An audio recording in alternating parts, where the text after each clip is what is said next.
So I broke my tripod. So one wrong move and this entire setup could quite literally go to the gutter. So hopefully, we're able to record and this is great. So I felt compelled.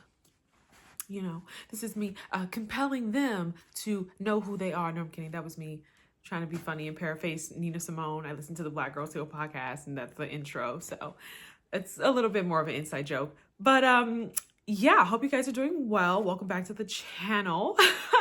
We'll get this introduction together eventually. But thank you so much for all the new subscribers. I'm so glad that you guys are enjoying this channel and you're engaging with me and my hobbies. This is awesome.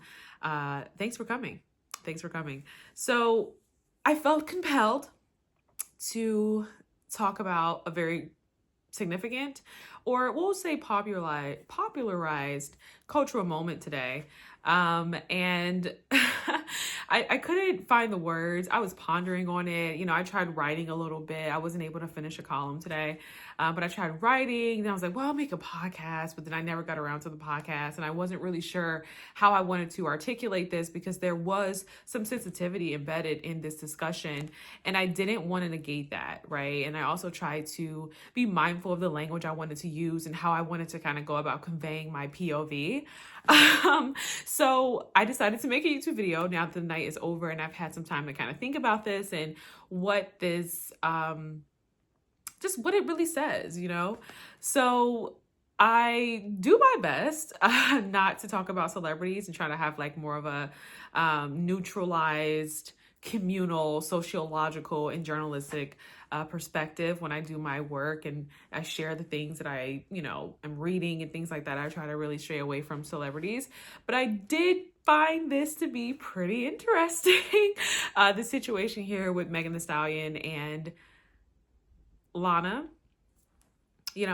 and I think that's her name. And I'm only saying that because I genuinely don't know. I didn't get into it, but my news feed fed me so much of this content today that I was just like, okay, you know what I mean? Okay. First of all, you guys are bullies. You're bullies. Yes, you're bullies. And I think because for me, I just have such a sensitivity for people who are bullied. And this is so interesting as well, because when I just literally shared in the community tab, I just talked about scapegoating and how it is so prevalent in modern society.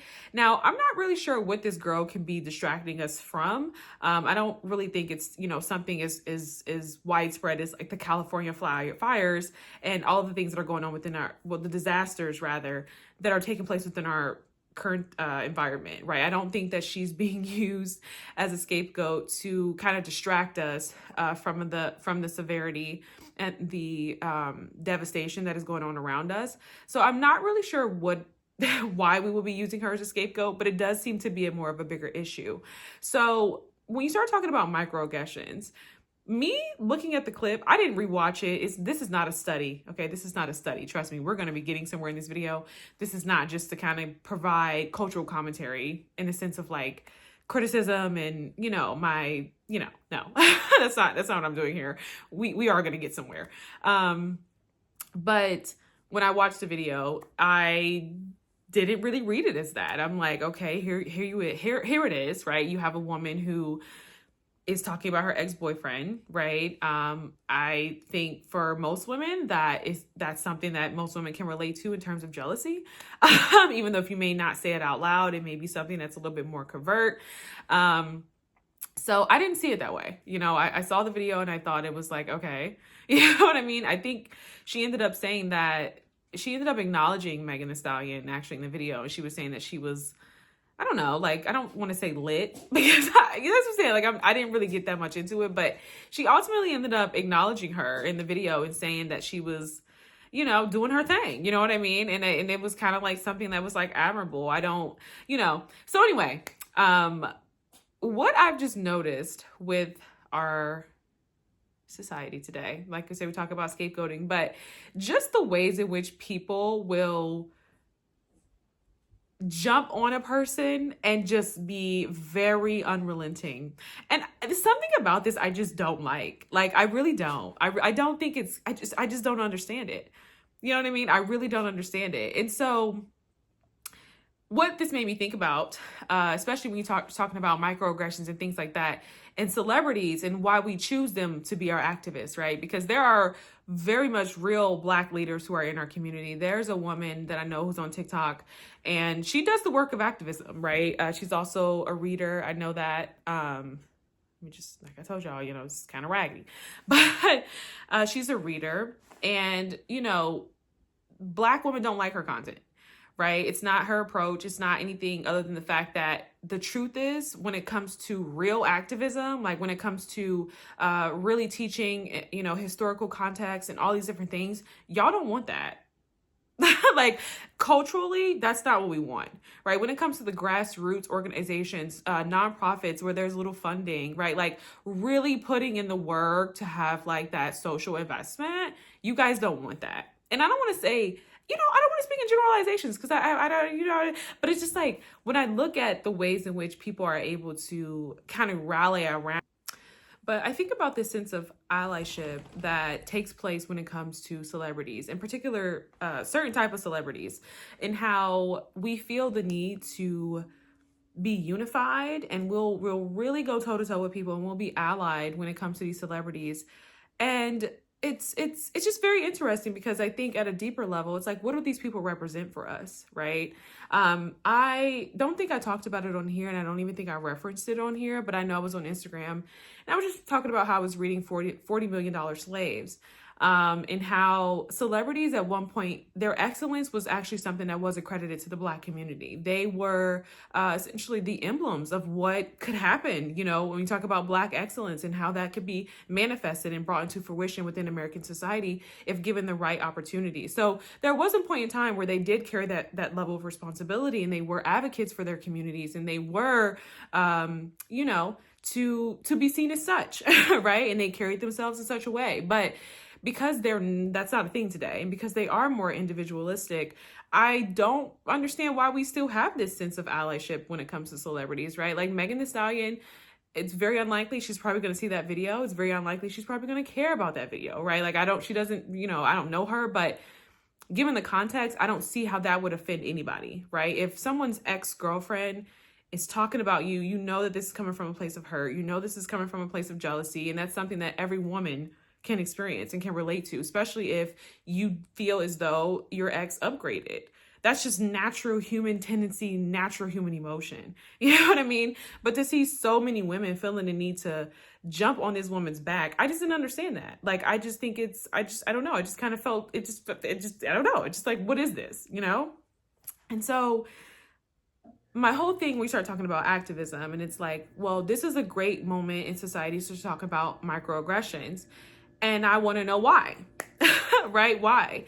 Why is, this celebrity, why is this the moment that we decide to advocate for our community, right? Why are we putting her in a position to be an advocate for our community and for the very real discriminatory practices and communal issues that we face as Black people, okay, in our modern day to day, right? Why are we choosing her as a pivotal moment to kind of address these things when they've been ongoing? And as I referenced previously about the content creator who is an actual activist, I've seen Black women make think pieces on her all the time. They don't like her, right? Not because she's not, she's not pro-Black, or she's not. No, I've seen a young woman. She commented, and she said something along the lines of like, this content creator is struggling to find herself, and she's so lost in all this like pro-Blackness. And I just thought that was very interesting, because it's like, why do we pick and choose who should be more radical, right? And this brings me to the topic of shame, right? I was thinking about this as well. I was thinking about how for a lot of, because this is what actually sparked this idea of shame, and just kind of how communal values of materialism, right? Celebrities now, encouraging materialism, right, over activism, right? how this creates a level of shame, right? Because we don't have self-worth as Black people, okay? We don't have that. We're struggling with self-esteem. And so I was in the grocery store today.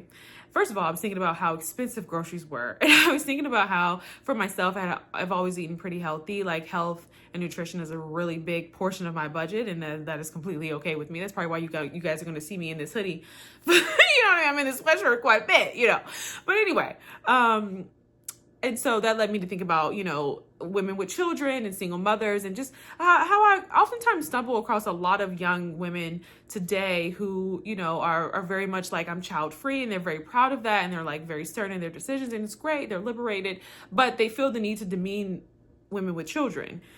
So I was thinking about that. But I seen this woman, there were these two kids, they were looking for a soda for their dad, and she found the soda, but the kids didn't hear her because she didn't really speak up. And she, you know, she wasn't like, hey, the soda's over here. She was like, oh, it's over here. She was an older woman. And I know that sounds like such a minuscule thing to observe, but it really spoke to me because I believe that this is what it is for so many Black people. We are so afraid of being seen, and we have a lot of shame that takes place within our communities. And so I think this shame oftentimes comes out as bullying. Okay, as bullying. I think it oftentimes comes out as a low self-esteem and underachievement as well, which is why I do believe we have these very unhealthy parasocial relationships where we actually want a savior, right? We want to be able to connect with people who have achieved, you know what I mean, significant, quite literally unattainable levels of success for the average person within our community. So that led me to start thinking about single mothers and, you know, the conversations around single mothers. And if we shame single mothers, right, I believe that some kind of way inherently we would all kind of carry that sense of shame, right? If you have a mother who is shamed for having children, then she's also going to, you know, I would think that she would evoke that shame onto the children. And you kind of see this too if you are out in public in certain spaces. You know, sometimes mothers will be a little bit more mean or a little bit more aggressive with their children if they feel embarrassed or ashamed or whatever the case may be. I've picked up on that in my own life. So I've noticed that. And so I say all that to say about the mothers and how this, you know, ties into activism and so forth, is like we pick and choose who we want to care about, right? Based on what we feel like they contribute to our collective community, even if they don't contribute anything, right? I mean, like, I'm not going to get into Megan Thee Stallion's philanthropic endeavors, but what I will say is just overall, we're constantly putting celebrities in positions to be advocates when they never asked for that. She's never asked for that, you know? But simultaneously, we have women and men and people who are Black scholars who are here right now in the general public doing the groundwork, right? Obviously, this hits a little home, but I'm not even projecting, you know what I mean? Just generally. And we ignore them. We don't want to talk to them. We don't want to have that level. We don't want to have those conversations about microaggressions and so forth. And so it's just very interesting the ways in which we collectively pick and choose when we want to advocate, what we should advocate for. And I think with this particular situation, what's very evident to me, you know, just, you know, being on TikTok, and I know it's algorithmic, but in a lot of ways, I feel like I get a lot of different content. You know, I feel like my page is pretty diversified. I actually think that we were in a space and time where, you know, I know it's hard to believe, but I think a lot of people actually wanted more progression. I think that we were no longer in that place where we were seeking to kind of be all in one cahoot and so forth. I think people were like, hey, listen, there's diversification, there's beauty in that. Obviously, you know, corporations and, you know, they've got a long way to go. But in terms of like the general public, generally, I think that people actually do want to be integrated. And I think that's the beautiful thing about social media, is that we now have social integration and we can be privy to the other cultures and so forth. And when we start talking about white cultures and the commentary from this white girl, it's interesting to me because I think that, you know, white culture in itself has a different way of doing things. You know what I mean? And it's not to say that it's right, you know, but I think with every culture, you're going to find that there are some ways of doing things that is something to be ashamed of, you know what I mean?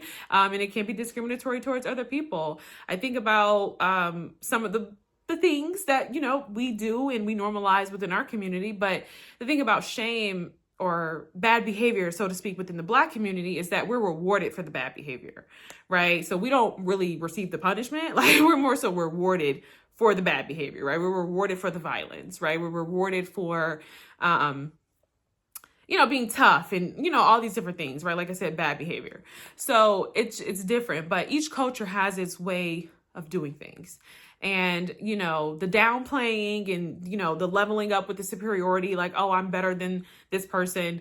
That is typically, the white way of doing things. And it's not saying that it's right, but it is to just say that I do think there are cultural differences because of the ways that we are socialized. And so her humanity showed a little bit, you know what I mean? And I understand if that's something that we're going to critique, but I just don't really like to kind of plagiarize and act like this was a moment of advocacy for every Black person and every Black woman who's experienced microaggressions when we are dealing with very real communal issues.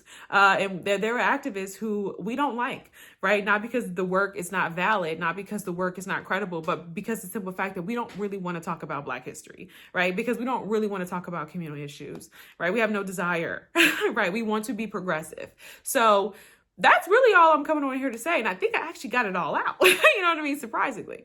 And, it's important, again, when I talk about single mothers, like I said, this is just, I'm just doing the work, because when so many of us are raised by single mothers, I just can't help but just wonder, what does this do to so many Black women? I talk about this in Black Motherhood podcast episode on Renaissance Room. Like, what is it about Black women and Black motherhood in particular that brings about a sense of shame?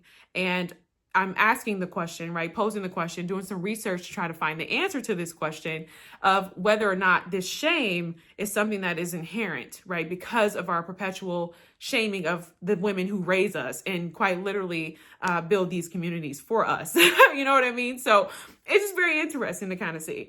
And so I don't think celebrities do enough. I think celebrities live a very privileged life, and they don't need our defending, right? I don't think that celebrities need to be at the hem or really in any conversation regarding our advocacy, because it's not the same, right? Someone who is, and I know we don't want to believe this, but it's true. It's not to say that they don't deal with things. It's not to negate their Blackness, but I need you to understand, right? When you reach a certain socioeconomic status, there are some things that I'm not going to say can't touch you, because we obviously know that's not true, but I'm just letting you know that there are some things you're not going to, you got a whole new level. Thank you. That's all I'm trying to say. There's a whole new level for you. Okay. And so I think to try to, I guess what I'm saying is, I think it's time for us to grow out of this fantasy, these very unhealthy parasocial relationships. Okay. I think that the world today is entirely too intelligent, right? We've got AI, we've got the internet, you know what I mean? And we are really booming. We're not going to talk about, Musk and Meta and, all of that, but I'm just saying, like, technologically, we should be a little bit more advanced in our education and our thinking, to where we're no longer using celebrities as they were once used and seen. Okay. There was a point in time, like I said, where celebrities represented for the collective. And I think we kind of seen this too with like Cardi B's activism about like groceries and things like that, and her trying to advocate. But even in that, right, her coming out advocating, she received a lot of backlash for that, because it was like, girl, we know you're not struggling with groceries. But do you see what I'm saying? I don't know what it is that makes us pick and choose our advocates, instead of saying, hey, these are people who want to advocate for us. They're in our community. They're African Americans. Why are we not, gravitating towards these spaces instead of electing people who never asked for it?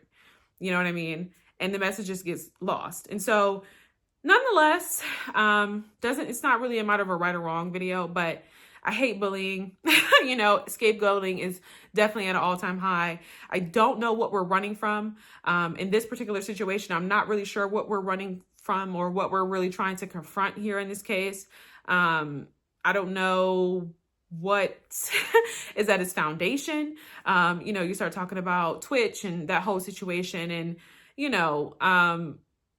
it's a shame when you start talking about the development and the delay for a lot of Black men who don't realize that they have been hypersexualized and pedestalized, and they have been seen as trophies for other women. That's been a thing. But again, this is history, right? So it's interesting because, like I said, these are conversations we don't really want to have. This type of stuff makes us uncomfortable to talk about, like, historical context. We don't like to streamline, right? So I just think it's interesting, when you see a bunch of people jumping on one person, and why? That's all I'm trying to say. Why? What is the purpose in that? What are we running from? What are we really shining a light on here? You know what I mean? When activism is real, it's consistent, and it's the one thing that I would actually say that many of us are repulsed by.